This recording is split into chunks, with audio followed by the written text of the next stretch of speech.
Well, at the beginning, when they were both born, we saw them fairly a lot. Then mother had the falling out, not so much. But once they had rekindled the relationship, it was just about, like I said, every other day. Okay. We'd be hanging out. So you knew you knew Yesenia. And welcome back, everybody, to the Law News Network. I've been your host this morning, and into the afternoon, Rachel Stockman, also editor-in-chief of LawNewz.com. You were just listening to some replay testimony from the Toledo case from a family friend who took the stand yesterday. But I want to bring in now Law News trial analyst Julie Rendelman and criminal defense attorney who's joining us by Skype. She's usually here in studio, but had to join us by Skype today. Thanks so much for joining us, Julie. Morning. So, yeah, we just had some really interesting testimony this morning. Well, it wasn't really testimony. It was a recording that they played in front of the jurors of a phone call in May of 2015 between a family friend, a good friend of Yesenia's, and Toledo while he was in jail. Right. What did you make of the phone call? First of all, I've never heard a corrections phone call that lasts that long. I mean, I couldn't believe how long they were allowed to talk. I think the thing that stood out in my mind, I mean, there's so many things I could say. One of the things that shocked me throughout the thing is, why is she never saying, where are the kids? Where are the kids? I don't know how that question doesn't come out of her mouth. Because that would be really the only question I'd care about, since he seems to be indicating that something happened between him and her, meaning him and the wife, that led to her death without going into details.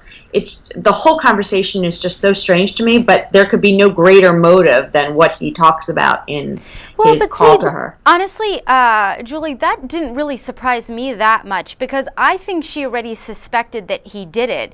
And so I think she was just letting him talk and talk and talk on the phone, knowing that maybe he would say something incriminating.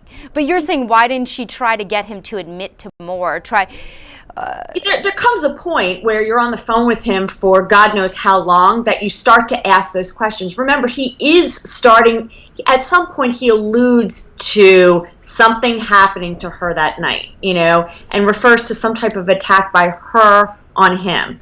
So he gets there, but the kids are always skipped. And it's just odd to me that there's just no mention whatsoever about what happens to the kids. On her part, even at the end, just to be like, there was one point where she said it's hard because I don't know where they are, that kind of thing. Right. But I expected, at that point, since he seems to, by the way, even if his answer is, I don't know what happened to the kids, or I can't talk about it on the phone, that in and of itself is great for the jury, because if he can't talk about it on the phone, then clearly it's something that he's hiding in regards to what happened to them.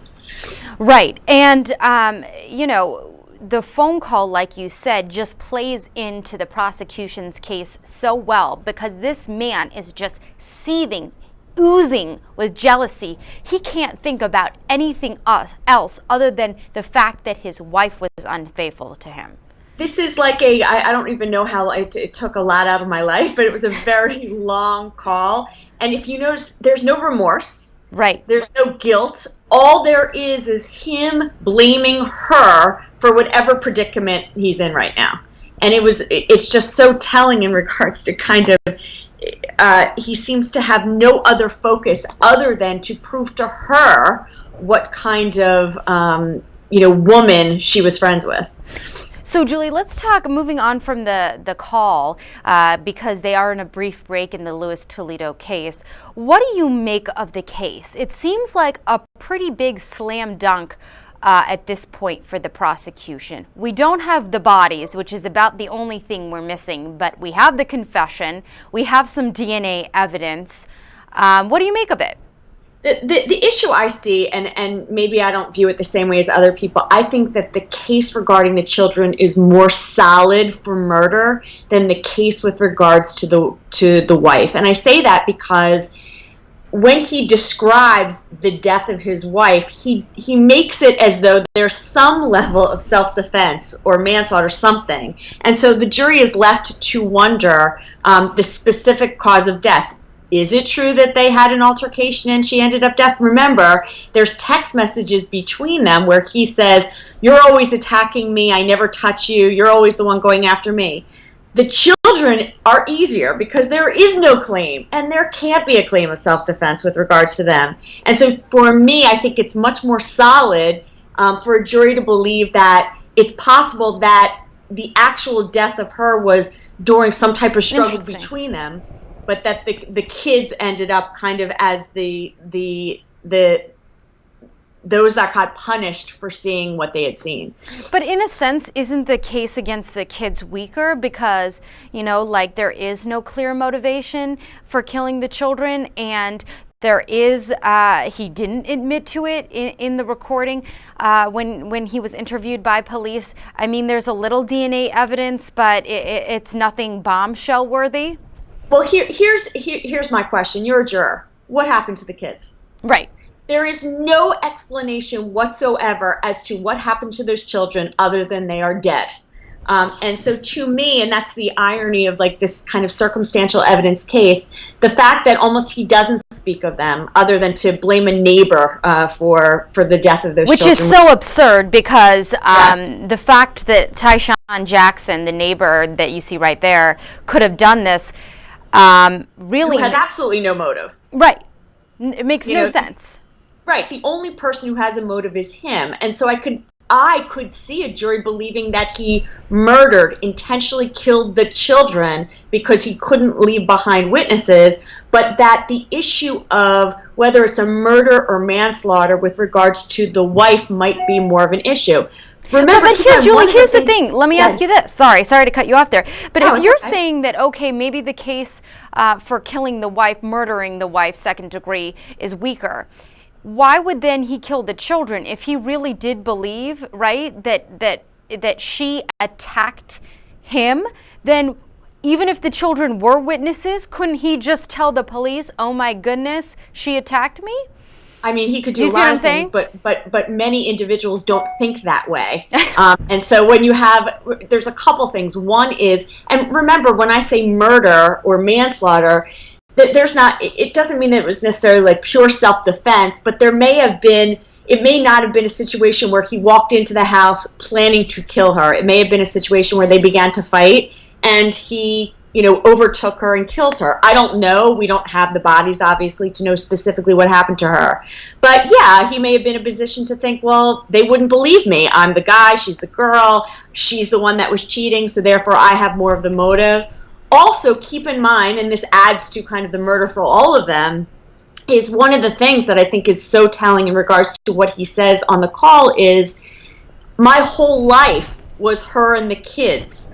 That's all I did was her and the kids. And so in a sense, he's basically saying, if I lose her, I lose everything. And so that's, again, I think the motive and also the troubling part for him was that he was taking care of her kids while she was out gallivanting, which again to me adds to that anger and that motive to want them out of his life in some way. Well, and it was interesting too, the witness who had the phone call, the good friend that we just heard from, Miss Newell, she talked about how in the months leading up to this happening, that there was more tension within the marriage because she was growing resentful at him because he wasn't carrying his weight, right? He was a stay-at-home dad. He didn't work. He wasn't doing stuff around the house. He wasn't taking care of the kids properly, et cetera, et cetera. So she was painting which sounds like the complaint of most of us. So that doesn't rise to the level of divorce and or leading to a murder. It seemed fairly mild. Some of the complaints she had seemed fairly mild. He's not working around the house. So that didn't impact me as much as other things. So let's listen to more of Sabrina Newell's testimony in case folks missed it, just a few minutes. And Julie, if you don't mind standing by on the line and we'll talk more. Sure. There's a aerial map. Does that look like your blueberry farm off of Weber Road? Yes. Now, as part of your business, do you... Now, I want to take you to some period of time after October the 23rd of 2013. Do you recall seeing some news footage about some items that were covered from a dumpster by law enforcement? Yes. And were you later shown some photographs of some of those items? Yes. And what from those items, from those photographs, what you saw in the news, did you recognize? Some of Lewis's clothing items and Dahlia's teddy bears.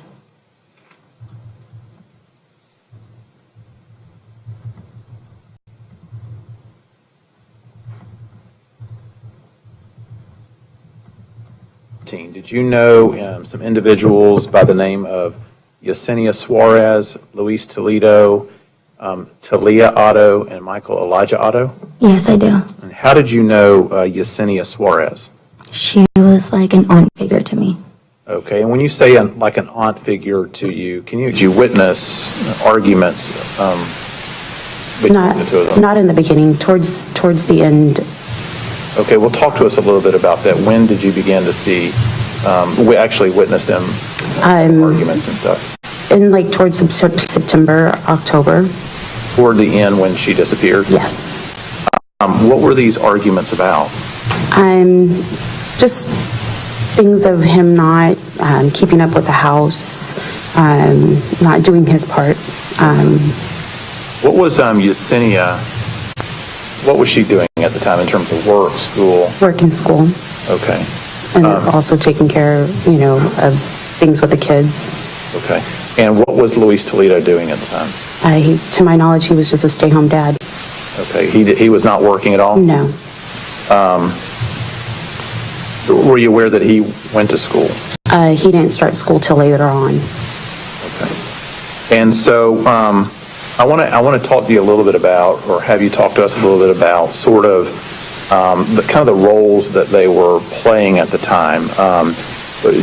Was it your observation during this period of time that, Yesenia was sort of this person who, demanded that, that Luis Toledo sort of serve her and the children sort of in that role? Overall. No. I didn't see it like that. Like I said, I'm a stay-home mom as well. And when you're in a relationship, you have certain things that you guys pull together to make a family. And to me, it was more of, that was his job, needless to say, is to, take care of home. You're not doing anything, you're not going to school, not working, you put your part in, My husband, he works all day, all night to support a family. I make sure he has a clean house, clean clothes, dinner cooked, and, my kid's homework is done. I'm not leaving that for him to do, So your observations of their relationship was sort of the flip side. Yes. Where Yesenia was working, going to school, Luis Toledo was not, and so she had some expectations of him concerning the house, the children, and sort of helping her pull the weight in their marriage. Yes. Were there arguments that you observed concerning the children's homework, their grades, him playing video games, things of that nature? Yeah. Can you talk to us a little bit about that? She would just be upset, like, why isn't their homework done? Or, why is their laundry sitting here? Like, what have you been doing all day? Playing these video games? And, she would let him know about himself. But, sometimes you have to, tell men and, hey, what's going on? I mean, I have slack days, I know, but at the same time, if it continues too much, you need to be told something. Okay. Toward the end, were there opportunities you had where, and I don't want to get into the content of the conversations, but were there opportunities where Yesenia confided in you her feelings about her relationship with the defendant? Yes, in October, we had went to get my daughter a homecoming dress in Orlando, and okay, and again, I don't want to get into the content. Okay, sorry. Yes, yes, she did. She did tell me she was unhappy. Okay, so she was not happy. Yes. And that was an observation that you made of her demeanor during that particular time, that she was not happy with her relationship with Luis Toledo. Yes. Welcome back, everybody, to the Law News Network. I'm your host this morning, Rachel Stockman, and you were just listening to some replay testimony from Sabrina Newell, who took the stand live this morning in the Toledo murder trial, a trial we are following here, gavel to gavel, here on the Law News Network. And Sabrina was one of the best friends of the victim, Yesenia Suarez. And she testified in that clip about how, Toledo wasn't really pulling his weight around the house.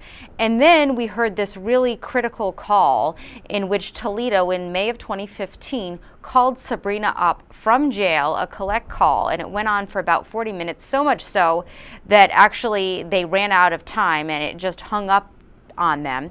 But it was definitely interesting because as Julie Rendelman, who is our Law News trial analyst on standby, there she is, was saying, he really played into the prosecution's theory for motive here. I mean, there's no question he was jealous as heck about what his wife did. Yeah, I mean, I would say, completely consumed. I mean, remember now he's in jail for the murder of her as well as the two kids, and all he wants to do is to be able to convince his wife's best friend that she wasn't what she thought she was, and trying to convince her that she was somehow a disloyal wife, instead of kind of the issue at hand, which is that he's in jail for a triple murder. Like he was almost trying to win her over in a way, trying to convince her friend what an awful person she was. And even if he was able to do that, so what? It almost had that kind of almost the OJ syndrome in terms of just complete denial of what he had to do with what happened. In fact, he spends a lot of his time kind of not only trying to convince her, but pointing out paperwork, not that establishes that he's guilty, but that establishes that his wife and this guy Kevin were in fact having a relationship, and that they were planning to see each other again, and what Kevin's wife knew or should have known about it, and what the mother thought about it, instead of the reason that he's where he is in the first place. And it's the type of thing, it's like trying to convince her that he was justified in doing what he did. He was very tepid about talking about the details because he was very well aware that he was being recorded. However, he did get into it a little bit, didn't he, Julie? Right, absolutely. And what's so funny is, one doesn't always think when they're being taped. And so while he avoids the actual murder or the death of these individuals, the obsession about what led to these murders is so key to the jury anyway. So he's literally feeding into, as you said earlier, the prosecution's hand. And by refusing to talk about the details of how she died, the jury is left with only the obvious conclusion that he did something of which he can't speak of, which makes it sound like it's a much more dark and sinister version of what happened that he's refusing to talk about. And Julie, we are on standby mode right now because the judge took a brief break, but I want to take us live just to the picture so you all can see what's going on right now in the Toledo courtroom. You can see Mr. Toledo is with his attorneys. He is entering back in. I believe they're going to start back up here any minute. So Julie, quickly weigh in for me as we wait for testimony to begin, because we haven't gotten into the defense's case. In fact, this case is supposed to wrap up by Friday, so we should get to it soon. But what do you make of the defense's theory of trying to put in the juror's head that, hey, perhaps they're not dead. There's no proof they're dead. Perhaps they ran away. Well, I think we're going to have a little problem with that. One of the things I'd like to see done a little stronger by the prosecution is establishing through friends and family that this is a woman that wasn't suffering from depression, that didn't, have ties to other areas and other communities such that she would have left. Different things that can establish that there's no question whatsoever that this woman wouldn't have run and that the kids wouldn't have run. I think, though, that the evidence is pretty clear that that didn't